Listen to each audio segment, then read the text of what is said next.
Often in wrestling comes a wrestler who gains traction and momentum, and at times, it feels like they're going to reach some amazing climax that would allow for them to burst out and become a major star. That sounded weird. But when that happens, more often than not, something stops them dead in their tracks, and we hear for years about how this person could have been this, or could have been that, this major star, main event talent, multi-time world champion.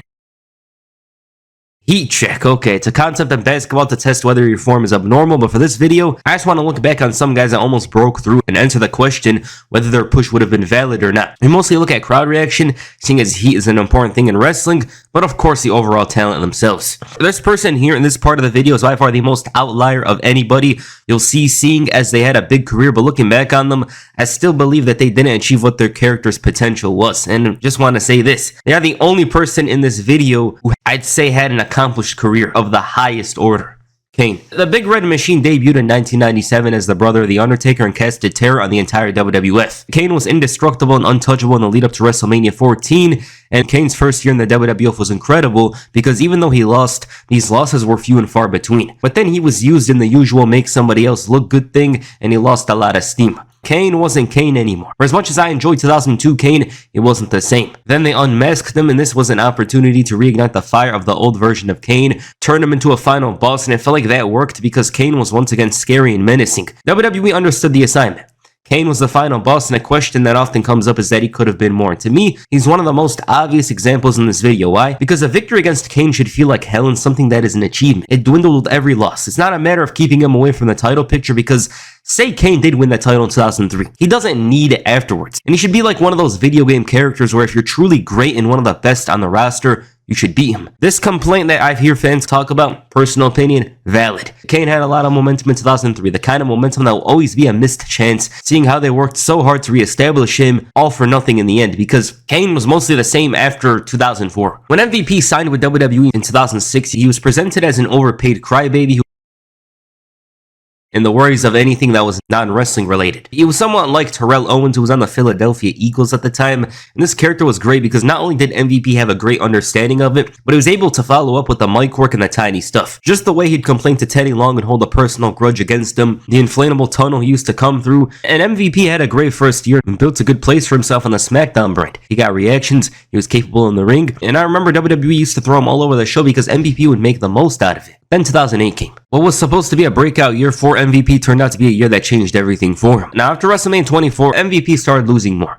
He didn't have a strong grasp, and from out of nowhere he became a jobber. This is a dangerous type of story because the payoff is required to be good, otherwise your credibility is shot. MVP garnered sympathy from the fans and ended up turning face. Now he was reborn and doing much better, and it was almost like 2007 again. MVP had a solid 2009 and was very, very close to feuding with Randy Orton by the looks of it. That leap, though, was never to be. It seemed like only a matter of time because if you take away the endless John Cena and Triple H feuds with Batista injured, that leaves MVP. Do I think the momentum was valid? Yeah, I think he had actual heat, or the opposite, positive reactions, whether we're talking about his heel run or his face run. He's a bit screwed with the face turn, but it wasn't bad. It's just MVP's push never shifted into the fifth gear as it should have. WWE had a huge issue at the time with the young guys, and they were very reluctant to push newer talent. There's the whole he can't travel internationally thing because of his previous issues, but other than that, I don't think MVP did anything wrong except tell that guy to stop looking at his dick for the piss test. Because compared to the other guys like Chris Masters, Carlito, Shelton Benjamin, all those guys had something going against them, whether it's motivation, mic work, or whatever. MVP, he wasn't bad at a single thing. So I'd say this one's valid. He had reactions, he had the promo, he had everything in order. So I think he should have been pushed a little harder and tested him in the upper mid-card scene because even though he had a good 2008 and all that, MVP never had a test run as an upper mid-carder. The latter days of the Ruthless Aggression era saw a lesser focus on tag teams. They were usually used as guys to put over main event talent and more often than not a way for guys to waste time. There's not many great tag teams from that later time, and if you like them, it's probably from some fondness growing up. Like one of the only tag teams I can think of off the top of my head that were genuinely great were Eminem and London and Kendrick. WWE didn't have many tag teams with a strong connection with the crowd, but one team just showed up from out of nowhere and easily became the most popular tag team on Raw, Crime Time. The duo were a stereotype team that was usual in mid-2000s WWE, and it's funny how outrageous some of the stuff they did at the time. Like, they used to go all out. Shad and JZG were a great duo and had amazing chemistry. The type of chemistry that comes all too naturally, as if they were a team for years. They were portrayed as thugs that stole their way into the WWE, and this is not something I'm saying out of nowhere. This is exactly what WWE wanted you to think. The team got over easily because of their charisma, and from out of nowhere, without even trying that hard, they were over with the crowd. Primetime exhibited street smarts in the WWE, and again, WWE wanted you to understand that JTG and Shad got themselves in prime positions on Raw. Primetime's issue is that for one, the tag team division wasn't filled with talent and it wasn't full of talkers as well. They were the best tag team in their first WWE run and it seemed like it was all leading to a title reign, but then they were released due to an incident with Kane and Murdoch. Upon their return a couple of months later, Crime Time was much more popular. The fans loved them and there was even a time where John Cena was associated with them. According to JTG, Cena didn't want to team up with them because it would take away from his merch sales. Crime Time had moments where they almost won the title, including the summer of 2009, but for some reason, they never pulled the trigger. And it's funny because they got over with this gimmick and did very well for themselves. And this is one of the most valid ones in the entire video, seeing as they're a tag team and back then, all you had to do was sneeze to become champion. It's very unfortunate that Shad and JTG didn't have that title reign because we can make excuses for certain scenarios, but this is a tag team division drier than the desert. They had many chances to do it and that crowd reaction validates it. The Miz's protege, Alex Riley, he came up as a rookie on NXT Season 2 and honestly, he looked like he had the best upside out of all of them, at least as a character. The Miz was by his side and was doing a great job as a heel that it made Riley's face turn very satisfying. This was the best thing in Riley's career. At that time, they had built the story of Miz bullying him every second and he just had enough. It was great. Other than that, Riley didn't do much and that's the biggest issue because when you take away the Miz, I don't think Alex Riley stands out a lot compared to the other guys in this video. Because he had great reactions during his feud with Miz, but isn't there a possibility that those great reactions are because of how strong Miz was as a heel? I will say that Riley's performance during that segment was great because he brought plenty of intensity and rage. Riley was a much better heel than he was as a face, but for as much as I hear about him from the year of 2011, you don't hear anything that doesn't have to do with Miz. And there might be a reason for that. It's the John Cena thing. And we all know the story of John Cena, but if Riley had that big potential that many said he had, how come he never tried to bet on himself? I think there's a world that Riley would have became a United States champion, but I can't imagine anything else because it also feels like he didn't believe in himself that to push to the very limit. Maybe that John Cena thing killed his motivation, but regardless of that, I don't see him being a major star. There was upside, there's potential. He could talk, he's charismatic, but I think there need to be a bit more seasoning, and in addition, he was best suited as a douchey heel, which was his best role early on with The Miz. I think his story goes almost the same way. I don't think this one is valid. In terms of theme songs though, he just might win this entire video. Cool song, especially for 2011, but it's unfortunate that when you hear the name Alex Riley, you instantly think of his theme song. It's a great one, but that tells you all you need to know about how his career transpired. Yes, he's unlucky, all of that, but personally, I don't imagine him as a main eventer. The early 2010s saw a strong shift towards the world of social media. Naturally, the wrestling world would follow up. It was a pretty slow process. Zack Ryder took this chance and made sure to use the internet to his advantage and bring more publicity and interest to himself. And it worked out incredibly because while Ryder didn't wrestle or talk on TV, his character was fleshed out all because of his Twitter and his famous YouTube show. Ryder's popularity would grow beyond the internet and into the arenas. July 2011 was a great time that saw many of the fans go crazy for Zack Ryder. WWE was quite reluctant to make good on the push for odd reasons. Some believe it's because he got over on his own, and there's valid reasons to believe this. Ryder's push was slow, but it culminated with a big victory at TLC 2011 for the United States Championship. It was a great moment. Then the next night on Raw, he stood there with Punk and Bryan as the new champions. Now, I'm not going to say Ryder doesn't look out of place here, but I always liked this segment. It was cool. Ryder was selling merch and doing very well for himself, but a horrible Eve story and a cursed wheelchair ended his push once and for all. It almost felt like WWE was punishing him for getting himself to this point. Now, as it pertains to Zack Ryder, this one isn't too valid to me. I think that Ryder, for as talented as he was to get himself over, he was going to be seen as another guy even if he held the US title longer. I just think it would have fizzled out.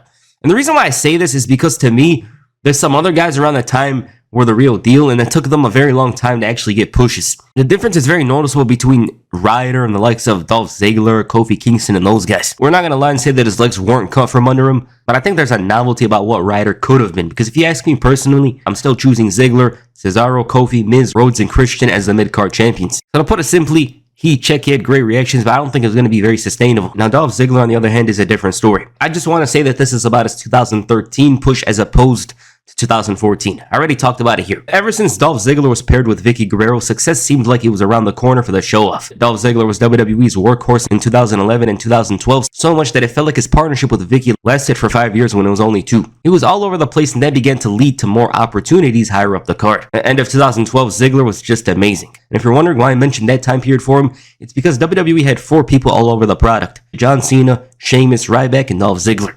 You don't get to that position without something distinctive, and for Dolph, it was his all-around work. I think this is a super valid one because the crowds on 3 occasions from the years of 2013, 14, and 16 believed in the idea of a big Dolph Ziggler push. His 2013 push was more convincing because it was world champion type. That title reign he had was so easy to book. Bryan, Orton, Del Rio, Christian, and Sheamus as challengers. I wish to see a world.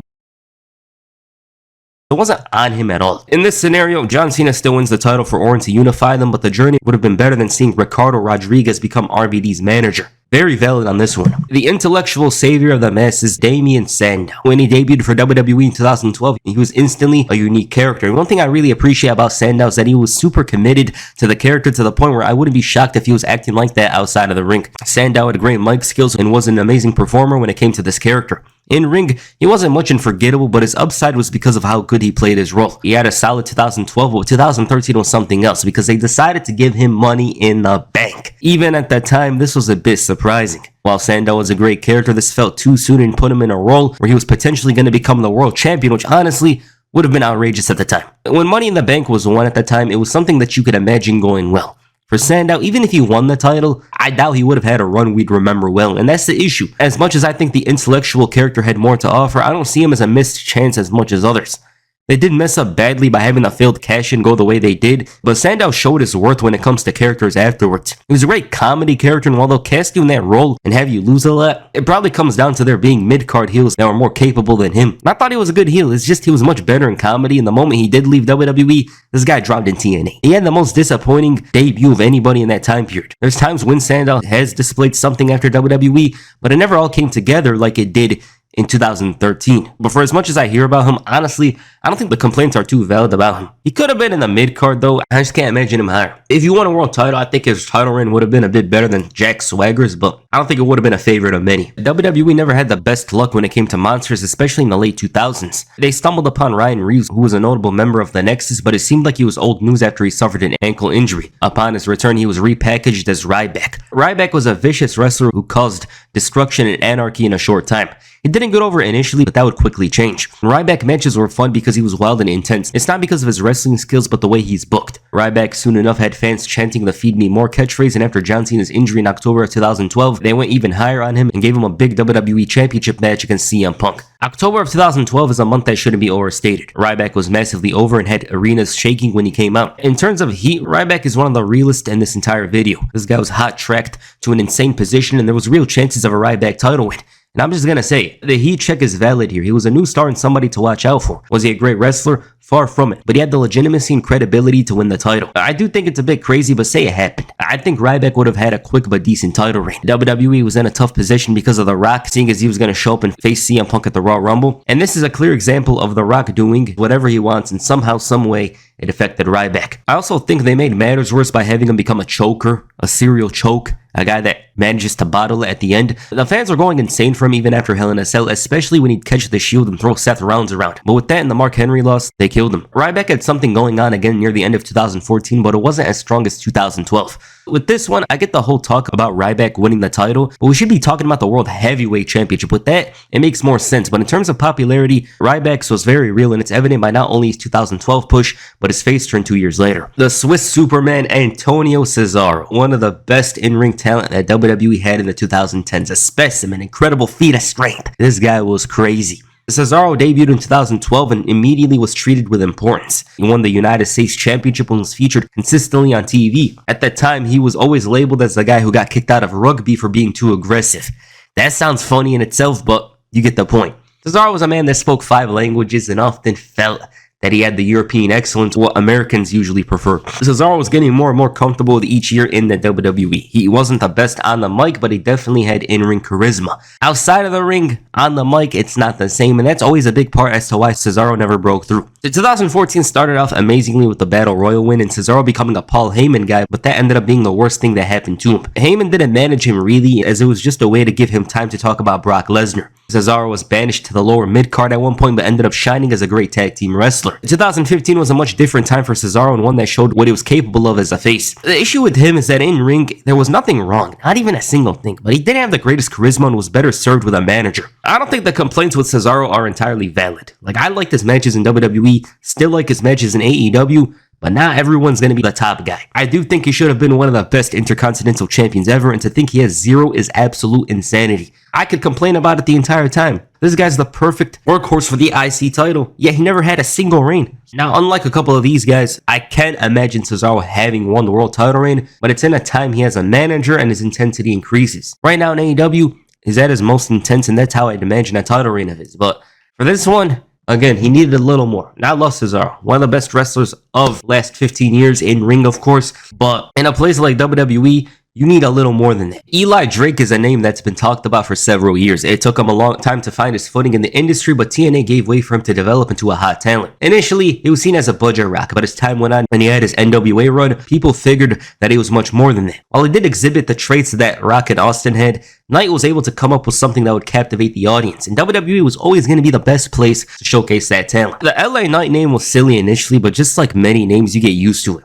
He had a slow start, but once he got rolling, he was on fire. The fans caught on to him because he was funny and thought quick on the mic. That alone shows his skills as a talker. And Knight succeeded in NXT because he was probably the best talker at the time on the brand. And while his main roster run was off to a tough start, when he had a fair shake, he became one of the most over people on the roster. LA Knight had something that none of the newer guys had, and he was far and away the most exciting wrestler in the summer of 2023. This guy was so loved that he turned face twice because of the fans. The thing with LA Knight is that his hype isn't false. It's very valid because we've seen his shortcomings and even then moments that would end pushes, failed title reigns, failed Money in the Bank matches on 3 occasions, but even then, he's still one of the most popular people on the entire roster. And the best part, he's gotten even better in ring. So in terms of heat check, his heat and momentum is very real. One of the most legitimate for this entire video. Knight has a very strong relationship with the fans. He's extremely charismatic and always finds a way to shine in segments involving the very best that WWE has to offer. And his matches are the best they've ever been. He's actually took it upon himself to improve in ring even though he doesn't need to. LA Knight is really close to breaking through, and from his part, he's done everything right. All he needs is that tiny push up,